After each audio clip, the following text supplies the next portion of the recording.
Good evening and welcome to the Cronkite Sports Report. I'm Ryan Bunnell. Our top story, the fallout begins for ASU football after a rough 3-9 season under first-year head coach Kenny Dillingham. One of his best players, tight end Jalen Conyers, announced he's hitting the transfer portal. Conyers isn't the only departure, as the Sun Devils are parting ways with offensive coordinator Beau Baldwin. The handwriting was on the wall for Baldwin after Dillingham took over play-calling duties halfway through the season. And they experimented a lot with their offense. The Sun Devils tallied more than 322 yards per game, 17 points per game, and only 25 total touchdowns. They also converted just over 30% of their third down attempts, which is one of the worst efficiency marks among FBS programs.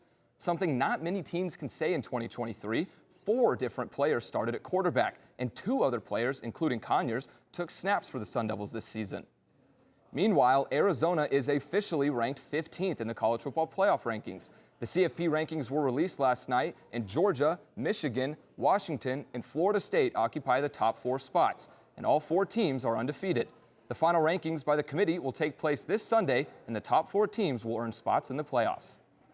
On Tuesday, the Pac-12 announced its 2023 women's volleyball postseason honors, and the Sun Devils certainly came in for the kill. In addition to J.J. Van Niel being named Pac-12 Coach of the Year, senior Marta Levinska was named to the All-Pac-12 team, the first player from ASU to capture this feat since 2021. Levinska has been critical to the offense and is top 10 in the nation in both kills and points.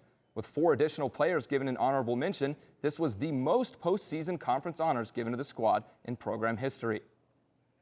All the hard work we put in preseason and just playing against these really good teams, these really good players in the pack, it just really made me into a lot better, smarter, more shottier player. I have way more shot selection than I had before.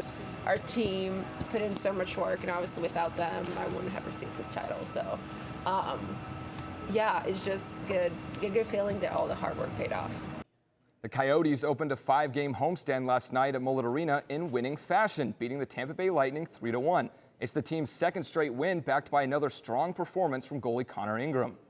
After shutting down the reigning Stanley Cup champion Golden Knights on Saturday, Ingram stopped 34 shots on goal against the Lightning last night. He also picked up an assist on a goal to Travis Boyd, while Michael Carcone tallied 2. The key for the Yotes netminder, however, is simple: slow the game down and make it look as boring as possible. If a person who didn't know hockey watched me from the stands, I probably don't look like I have a pulse out there some of the time. So, yeah, when I feel good, the game slows down and it looks boring, so I'll take it. Vanilla, as they used to say. Now, a sport you might be surprised to see played in a warm climate. Curling. The shuffleboard-like sport on ice is gaining popularity on the West Coast. Michaela Nagel from our Los Angeles bureau has more on the popular international sport.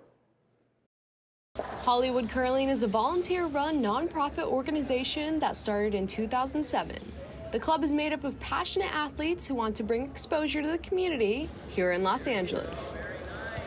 It also is a very community-centered kind of sport, and I think that's true everywhere you play. You can go up to Canada, you can go to Sweden or whatever, and I think people will accept you just because you're a curler. Members of Hollywood Curling have participated in many events and competitions in and outside the U.S. The fun-loving group is dedicated to advancing and strengthening the curling community while also knowing an important aspect of any sport. Yeah, this is about good sportsmanship and fun. You know, at the end of the day, if you're not laughing, you're not doing it right. Practices are held at the Pasadena Ice Skating Center, where the league meets up at least once a week. They also offer classes to beginners who are interested in learning the challenging Olympic sport.